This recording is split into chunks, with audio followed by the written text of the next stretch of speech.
Hello everyone, I'm Marvin Plackett, and today is Monday, June 1st. Greetings to all residents, to all staff, and to all guests.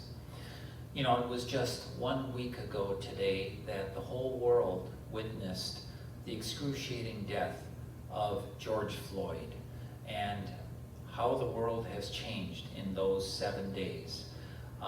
It's quite shocking and stunning and sobering and saddening and so many other words that would be fitting. It feels in many ways like it's been a month or two because so much has evolved and the world has been so shaken, and of course it isn't, the protests aren't limited to Minneapolis where the death occurred, not limited to Minnesota, not limited to the US, but it is in fact at this point worldwide protests occurring.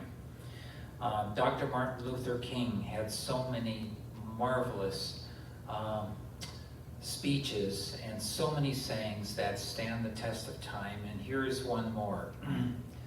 The whirlwinds of revolt will continue to shake the foundations of our nation until the bright day of justice emerges. Well, we're certainly watching that unfold before us at this time in our state, in our country.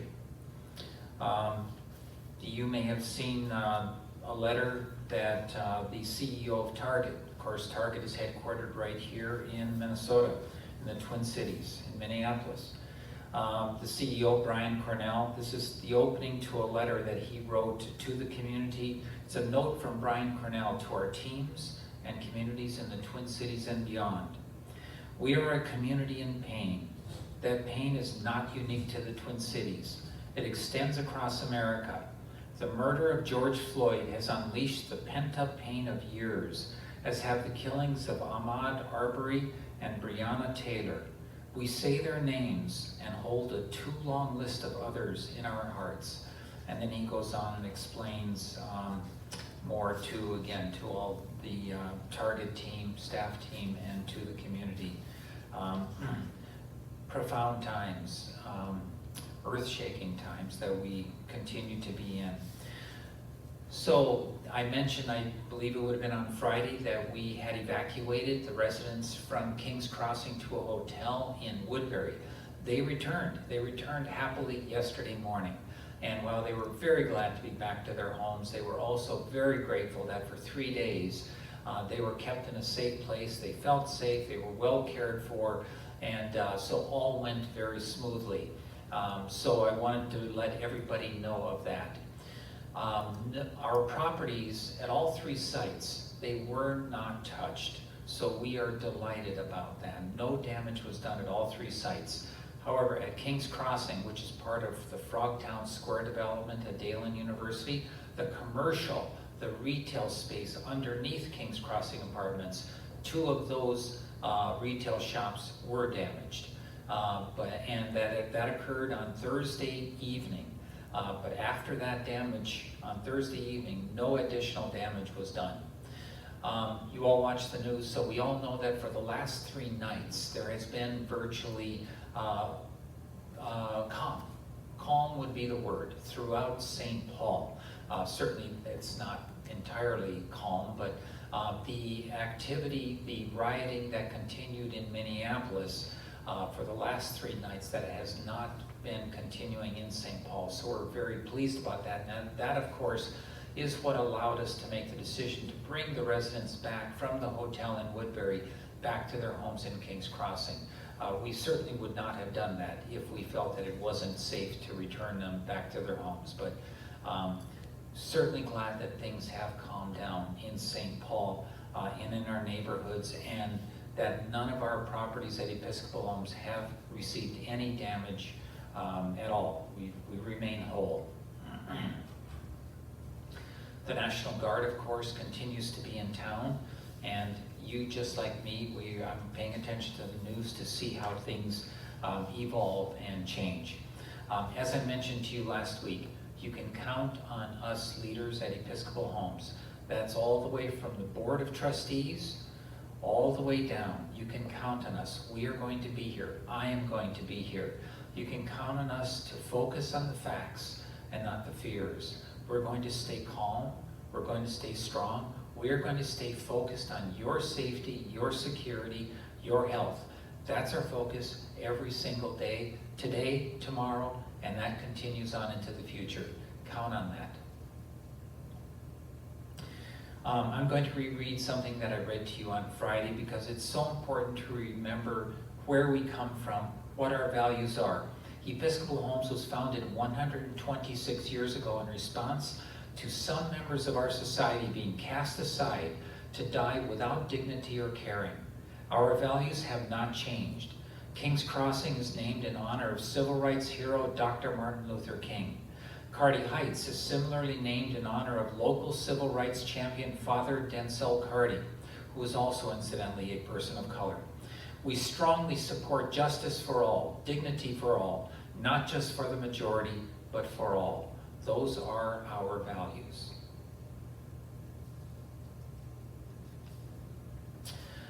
Switching now to COVID-19 update. So we have one new staff person that tested positive for COVID-19. That staff person, a nursing assistant, Gilbert House. Gilbert House, of course, is where we have had the vast majority of our cases of COVID-19 residents and staff. That staff person, that new person, like all the others, they're not working, of course. They are back home or they are at home. They're not permitted to come back to work until their test clears them and until they have no symptoms. And so, and it's going to be a minimum of 2 weeks, of course. They are also being paid during that period of time. So with that person removed from the schedule, or that additional person now, that means we now have 22 confirmed COVID cases at this time. 10 are residents, 12 are staff. And once again, almost all of those cases, one is at Seabury right now, a resident doing well, living at Seabury, quarantining at Seabury. The rest of the positive cases for residents are on our COVID dedicated unit at Episcopal Church Home on 2nd floor. Let's see, I want to also, related to that, I want to once again review some of the numbers. So last week, Tuesday, Wednesday, Thursday, we had everybody tested that lives or works at Episcopal Church Home. That included, so that turned out to be 283 total tests. Actually, there's 287 tests. We've received 283 of the results. There's just 4 more that are yet to come in. Of the 283 results, we've had 6 positives. I reported on 5 last week, and I reported 1 more today. So 6 positives. That is 2.1% positives. We don't like, of course, any positive cases. We would love to be COVID-free.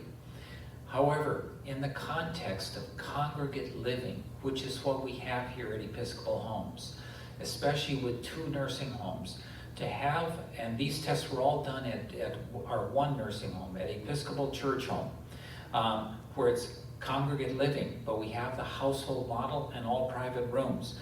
So a 2.1% positive response to all those tests, we are really, really pleased with those results.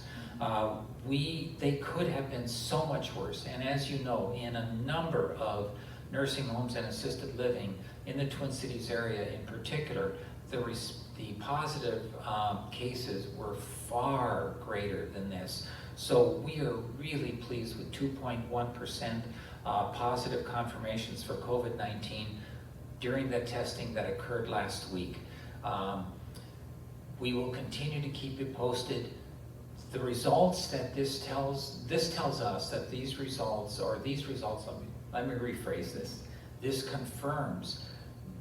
These results confirm that we're doing a number of things right, and we're going to continue to do those things. So no one thing solves it, but when we do all the things that are recommended, put together as a cocktail of actions that need to be implemented, then they work. They're not 100% guarantee, but they largely work. And those are social distancing, wearing masks, frequent hand washing, sticking to our households, to our rooms as much as possible, etc. So those are the things that are keeping us having such favorable results when it comes to mass testing. A reminder that tomorrow and Wednesday, testing is going to occur at Iris Park Commons. That is the community just next door, connected to Episcopal Church Home. That is our assisted living community. All residents and all staff that work at Iris Park Commons will be tested tomorrow, between tomorrow and Wednesday. Just a reminder and a thank you. Social distancing, wearing your face mask, frequent hand washing, staying within your zones. Those are all the really crucial steps, measures that we all need to continue taking, because put together, those things work. Thank you for your help. Thank you for your cooperation. I look forward to seeing you tomorrow at 1:30. Be well.